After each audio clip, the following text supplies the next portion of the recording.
میرے دینی اور ایمانی بھائیوں، بزرگوں اور دوستوں، سب سے پہلے میں عید الاضحیٰ کی آپ سبوں کو مبارکباد دیتا ہوں۔ اللہ تعالیٰ اس عید کو نہ صرف ہم سبوں کے لیے بلکہ پورے عالم اسلام کے لیے خیر اور برکت کا باعث بنائے، اور جو اعمال قربانی اور عبادت کی صورت میں ان دنوں میں کیے جائیں گے، اللہ تعالیٰ ان کی برکتوں سے مصیبتوں کو، پریشانیوں کو دور فرمائے۔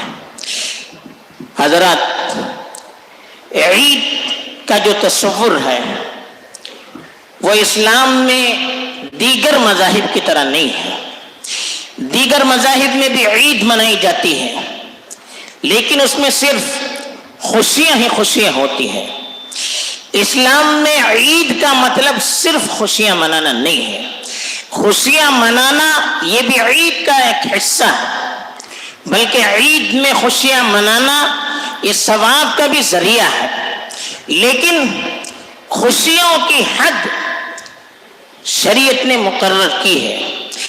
ان حدود میں رہتے ہوئے اپنی خوشیوں کو ہم منائیں گے تو یہ عید یقیناً ہم سبوں کے لیے خیر اور برکتوں کا باعث بنے گی۔ اسی لیے عید کی جو شروعات ہوتی ہے وہ تکبیر سے ہوتی ہے، اللہ کی عظمت اور کبریائی کو بیان کر کے ہوتی ہے۔ بار بار اللہ اکبر کا نعرہ لگا کر اللہ کی عظمت کو، اللہ کی بڑائی کو ایمان والوں کے دلوں میں بٹھایا جاتا ہے، تاکہ مومن کے دل میں اللہ کی کبریائی، اللہ کی بڑائی، اللہ کی عظمت اس طرح سے بیٹھ جائے کہ پھر مومن کسی کے سامنے جھکنے کے لیے تیار نہ ہو، کسی کے سامنے سر جھکانے کے لیے تیار نہ ہو، کسی کی دھمکی سے گھبرا کر اپنے دین، اپنی شریعت سے پیچھے ہٹنے والا نہ ہو۔ اس لیے بار بار تکبیر کے زمزمے گانے کے لیے کہا گیا۔ عید کی جو ابتدا تکبیر سے ہوتی ہے، اس کے بعد عید الاضحیٰ میں جو دو اعمال ہوتے ہیں خاص طور پر، ایک تو عید کی دوگانہ ہوتی ہے، 2 رکعت نماز ہوتی ہے جو ابھی اللہ کے فضل سے ہم سبوں نے ادا کی، اللہ تعالیٰ اس کو قبول فرمائے۔ دوسری جو اہم سنت ہے ان دنوں کی، خاص طور پر آج کے دن اللہ کو سب سے زیادہ جو عمل محبوب ہے وہ قربانی کا عمل ہے۔ حدیث میں آتا ہے ما عمل ابن آدم من عمل احب الى اللہ فی هذه الايام من احراق الدم، او کما قال صلی اللہ علیہ وسلم۔ اللہ کے رسول صلی اللہ علیہ وسلم نے ارشاد فرمایا کہ آج کے دن اللہ کو سب سے زیادہ محبوب اور پسندیدہ عمل قربانی کے جانوروں کا خون بہانا ہے۔ قربانی کرنا آج کا سب سے اللہ کو پسندیدہ عمل ہے۔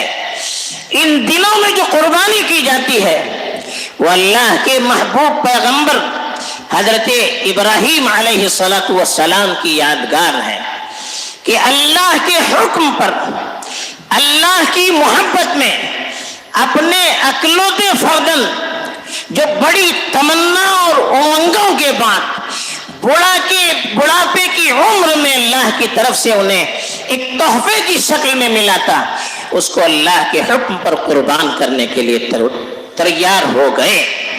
یہ قربانی کا عمل جو اللہ کو پسند آیا، یہ جو جذبہ حضرت ابراہیم کا تھا، اللہ کو اتنا پسند آیا کہ قیامت تک کے لیے اللہ تعالیٰ نے اس سنت کو جاری قرار دیا کہ ہر سال قربانی کر کے ایمان والا اپنے دلوں کے اندر ابراہیم کی اس سنت کو تازہ کرے، ابراہیم کی اطاعت کا جو جذبہ تھا اس کو تازہ کرے، اللہ کی محبت پر ہر چیز کو قربان کرنے کا جو جذبہ تھا اس کو پیدا کرے، اللہ کا شکر ادا کرے۔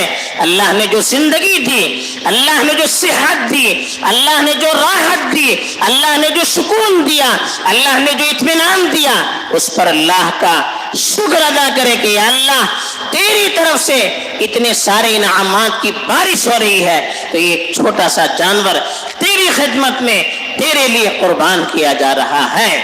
اس مقصد کو لے کر اگر ہم قربانی کریں گے، یہ جذبہ اگر ہمارے دل کے اندر بیدار ہو جائے گا تو ہم کامیاب ہیں۔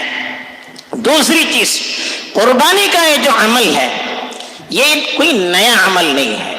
آپ دیگر مذہبوں کی تاریخ پڑھیے، مذہبی کتابوں کا پڑھیے، قربانی کا تصور کسی نہ کسی طریقے سے ہر مذہب کے اندر پایا جاتا ہے۔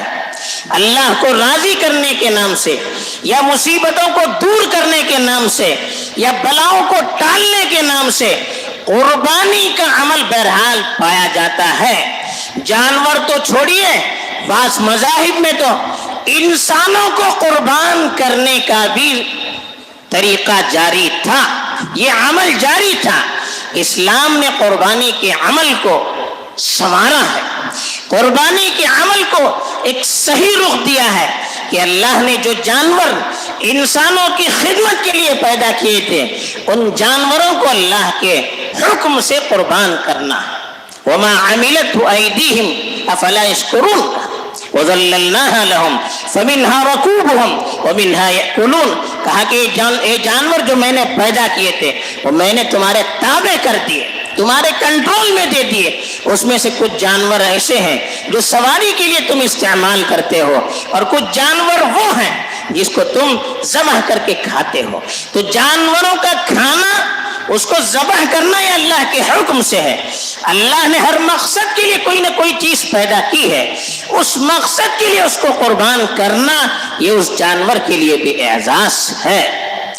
تو یہ جانور کی قربانی اللہ کے حکم سے ہوتی ہے، اور ہر مذہب کے اندر اس کا تصور ہے۔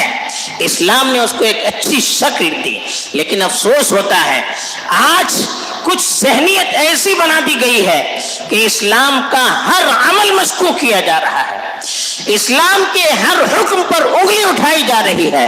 قربانی جیسا مقدس عمل، اس کو بھی بگاڑ کر لوگوں کے سامنے پیش کیا جاتا ہے۔ افسوس ہے ان لوگوں پر، لوگوں کی عزت پامال ہوتی ہے، اس پر آواز نہیں اٹھتی ہے۔ مسلمانوں کی جان معمولی چیزوں پر لی جاتی ہے، لنچنگ کے نام سے اور کسی نام سے مسلمانوں کو زندہ مار دیا جاتا ہے، اس پر کسی کی آواز نہیں اٹھتی ہے، لیکن جانور کی ہمدردی جاگ جاتی ہے۔ حالانکہ انسان یہ اللہ کی سب سے معزز مخلوق ہے۔ اس دنیا کو اللہ تعالیٰ نے انسانوں کی خدمت کے لیے بنایا، ساری دنیا کی چیزیں انسانوں کی خدمت کے لیے اللہ نے بنایا۔ وَسَخَّرَ لَكُم مَّا فِي السَّمَاوَاتِ وَمَا فِي الْأَرْضِ، زمین اور آسمان کی ساری چیزیں اللہ نے تمہارے تابع کر دی ہے۔ وَلَقَدْ كَرَّمْنَا بَنِي آدم، ہم نے تو آدم کی اولاد کو بڑا معزز بنایا ہے، اللہ نے اپنے ہاتھ سے پیدا کیا۔ وما خلقت بیدی، کہا میں نے اپنے ہاتھ سے اس انسان کو پیدا کیا۔ سب سے معزز مخلوق، اس کی قدر و قیمت نہیں رہی، لیکن جانوروں کی قدر و قیمت رہی۔ یہ بھی ذہنیت افلاس کی دلیل ہے۔ وہ تو غیر تو غیر ہیں، ان کے پاس کوئی ایمان نہیں ہے، کوئی خدائی تعلیم نہیں ہے۔ افسوس تو ہم مسلمانوں پر ہے، اپنے بھائیوں پر ہمیں افسوس ہوتا ہے کہ ہمیں اپنے ایمان والوں کی قدر نہیں رہی، ہمارے دل کے اندر اپنے ایمان والوں کی قدر نہیں رہی۔ چھوٹی چھوٹی باتوں پر اپنے بھائیوں کو بدنام کیا جاتا ہے، تہمتیں لگائی جاتی ہے، ان کی عزت کو داؤں پر لگایا جاتا ہے، طرح طرح کے الزامات لگائے جاتے ہیں۔ افسوس تو اس پر ہوتا ہے، آدمی کوئی کاروبار کرتا ہے، کاروبار چمکتا ہے تو اس کے خلاف پھر لگائی بجھائی کا عمل ہوتا ہے۔ کوئی اپنا گھر بناتا ہے، معمولی چیز، کوئی عمارت تعمیر کرتا ہے، اس کے خلاف بھی لگائی بجھائی ہوتی ہے۔ کیا انسان کو تکلیف دینا، اس کی وجہ سے اللہ کی طرف سے مصیبتیں آتی نہیں ہیں، اللہ کی طرف سے عذاب آتا نہیں ہے؟ اللہ کے رسول صلی اللہ علیہ وسلم نے ارشاد فرمایا، من ضر ضرہ اللہ، ترمذی شریف کی روایت ہے، جو دوسروں کو تکلیف دیتا ہے اللہ اس کو بھی تکلیف اور پریشانی میں مبتلا کرتے ہیں۔ آج لوگ شکایتیں کرتے ہیں، سکون نہیں، اطمینان نہیں، پریشانی ہے، ٹینشن ہے، ڈپریشن ہے. کیوں ہوتا ہے یہ اسی لیے ہوتا ہے ایک ایمان والے کو ہم تکلیف دیں گے چند ٹھیکروں کے لیے، اپنی انا کے لیے، اپنے حسد کے جذبے کو پورا کرنے کے لیے، یا دنیا کی چند کوڑیوں کے لیے. کیا اپنے ایمان والے کو ہم تکلیف دیں گے، اپنے بھائی کو تکلیف دیں گے؟ کیا اللہ کا غضب نازل نہیں ہوتا؟ حدیث میں اللہ کے رسول صلی اللہ علیہ وسلم نے صاف طور پر ارشاد فرمایا، اتقی دعوت المظلوم فإنها ليس بينها وبين الله حجاب. مظلوم کی بد دعا سے بچیے، مظلوم کی بد دعا سے بچیے، اس کے اور اللہ کے درمیان میں کوئی پردہ نہیں ہوتا ہے.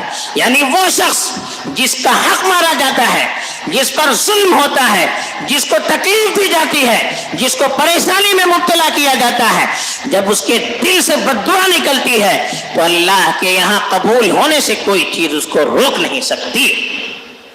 حضرت عبداللہ ابن عمر رضی اللہ تعالیٰ عنہ کی روایت ہے، ایک مرتبہ کعبۃ اللہ کی طرف دیکھا انہوں نے، ترمذی شریف کی روایت ہے، اور کہا ما اعظمکی وما اعظم حرمتکی وحرمت المؤمن عند اللہ اعظم منکی، اور کما قال صلی اللہ علیہ وسلم، فرمایا تو کتنا عظیم ہے، تو کتنا مبارک ہے، لیکن یاد رکھیے ایک مومن کی عظمت اللہ کے نزدیک تیری عظمت سے بڑی ہوئی ہے.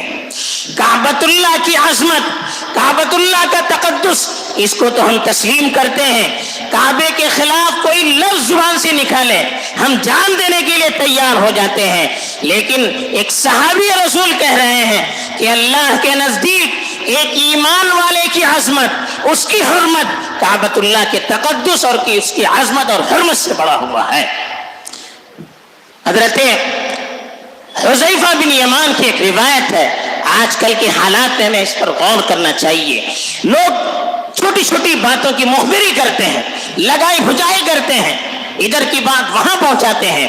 حضرت حذیفہ بن یمان رضی اللہ تعالیٰ عنہ ایک مرتبہ ایک جگہ بیٹھے ہوئے تھے، بخاری شریف کی بھی روایت ہے، ترمذی میں بھی اس کا حوالہ ہے، کہ ایک شخص ان کے سامنے سے گزرا. ان سے کہا گیا کہ یہ شخص عوام کی خبریں امراء تک پہنچاتا ہے، عوام کی خبریں حکمرانوں تک پہنچاتا ہے. تو حضرت حذیفہ ابن الیمان ان کا چہرہ سرخ ہو گیا اور انہوں نے فوراً ارشاد فرمایا کہ لا يدخل الجنت قطات، یہ لگائی بھجائی کرنے والا، ادھر کی خبریں ادھر پہنچانے والا، ایسا شخص جنت میں داخل نہیں ہو سکتا. اب ہم تہجد پڑھیں گے، ہم صدقہ و خیرات کریں گے، ہم نفلیں پڑھیں گے، لیکن لوگوں کو تکلیف دیں گے، مسلمانوں کی بد دعائیں لیں گے، ان کی آہ لیں گے، کہاں سے ہماری عبادتیں قبول ہوگی؟ کہاں سے ہمارے اعمال قبول ہوں گے؟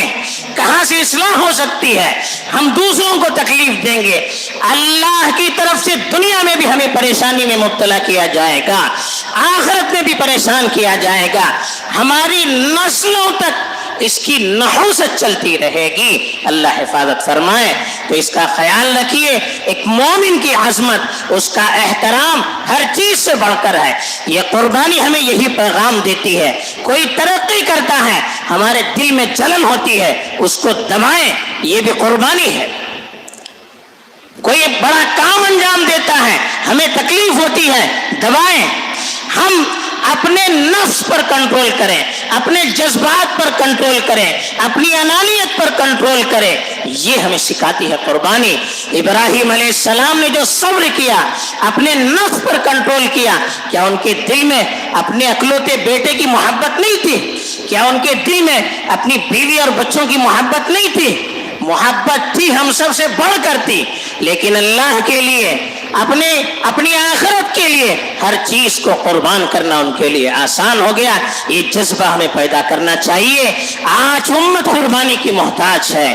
آج حالات تبدیل ہو رہے ہیں، دین اجنبی بن چکا ہے، دینی احکام اجنبی بن چکے ہیں، دینی احکام پر انگلیاں اٹھائی جا رہی ہے، شریعت میں تبدیلی کے نعرے لگائے جا رہے ہیں. مسلمان جو ایمان پر مضبوطی سے قائم رہنا چاہتا ہے، جو اپنے دین پر مضبوطی سے قائم رہنا چاہتا ہے، اس کو معاشرے سے دور کیا جا رہا ہے، اس کو بدنام کیا جا رہا ہے، اس کو کسا جا رہا ہے، اس کو پسا جا رہا ہے، اس کو دبایا جا رہا ہے، اس کو حوالات کے حوالے کیا جا رہا ہے اور اس کی عزتوں کو اچھالا جا رہا ہے، طرح طرح کی تکلیفیں اور اذیتیں اس کو دی جا رہی ہے کہ ایمان والا اپنے ایمان پر باقی نہ رہے۔ یہ وقت قربانی کا ہے۔ آج امت قربانی چاہتی ہے، اپنے وقت کی قربانی ہمیں دینی چاہیے اپنے دین کی حفاظت کے لیے، اپنی طاقت اور صلاحیت کی قربانی دینی چاہیے اپنے دین اور ایمان کی حفاظت کے لیے۔ یاد رکھیے ہمارا وجود ایمان کی وجہ سے ہے۔ ہم اپنے نوجوانوں کو عصری تعلیم دے کر عصری میدانوں میں آگے بڑھانے کی کوشش کرتے ہیں، کیجیے، بہت اچھی بات ہے، لیکن یاد رکھیے پہلے ان کا ایمان ہے، اس کے بعد ساری چیزیں ہیں۔ اگر ان کے ایمان کو پرتیشا چلا کر، اگر ان کے ایمان کو بدنام کر کے، اگر ان کے اخلاق کو بگاڑ کر، اگر ان کو دین سے دور کر کے ہم نے بڑے بڑے عہدوں پر پہنچا دیا، یہ لوگ اسلام کے خادم بننے کے بجائے اسلام اور مسلمانوں کے لیے ناصور بنیں گے۔ ایسے ہی لوگوں کے ذریعے اسلام اور مسلمانوں کے خلاف فیصلے کروائے جاتے ہیں، مقدمے کروائے جاتے ہیں، آئے دن ہمیں اپنی آنکھوں سے اس کا مشاہدہ کرتے ہیں۔ آج ہمیں اپنے دین کے لیے اگر جان قربان کرنے کی ضرورت پڑے، اس کی قربانی کے لیے ہمیں تیار ہونا چاہیے۔ اس ملک میں رہنا ہے بلکہ دنیا میں زندہ رہنا ہے، اپنے دین پر، اپنے عقیدے پر، اپنے ایمان پر، اپنی نمازوں پر، اپنے اخلاق پر، اپنی شریعت پر 100% قائم رہتے ہوئے ہمیں زندہ رہنا ہے، ورنہ پھر زندہ رہنے کا حق نہیں ہے۔ یہ قربانی ہمیں یہی پیغام دیتی ہے۔ اور آخر میں حالات آج ہم دیکھ رہے ہیں، نوجوانوں کے حادثے پر حادثے ہو رہے ہیں، عبرت کا جذبہ نہیں پیدا ہوتا ہے۔ حادثے آتے ہیں، لوگ اپنی عمر لے کر آتے ہیں، لیکن ہمارے درمیان سے ہمارے ساتھی، ہمارے کلاس فیلو، ہمارے ساتھ کھیلنے والے، ہمارے ساتھ پڑھنے والے حادثات میں چلے جا رہے ہیں۔ ہم کہاں سے عبرت لیتے ہیں؟ ہم دیکھیے نماز میں اسی طرح سے کوتاہی، اخلاق میں اسی طرح سے کوتاہی ہو رہی ہے، یہاں تک کہ جن چیزوں سے حادثات ہو رہے ہیں ایسے ہی تیز رفتار میں گاڑی چلایا جا رہا ہے۔ ہم سبق نہ لیں، اب سبق نہ لیں تو کب سبق لیں گے؟ ایسے ایسے اللہ کی طرف سے آزمائشیں ہو رہی۔ ابھی بارش رکی، کئی دنوں تک کے لیے رکی، قطرے قطرے کے لیے محتاج ہو گئے، لیکن زندگی میں کوئی تبدیلی نہیں آ رہی ہے۔ حکومتوں کی طرف سے بندشیں بڑھ رہی ہے، لیکن ہماری اپنی زندگی کے اندر کوئی تبدیلی نہیں آ رہی ہے۔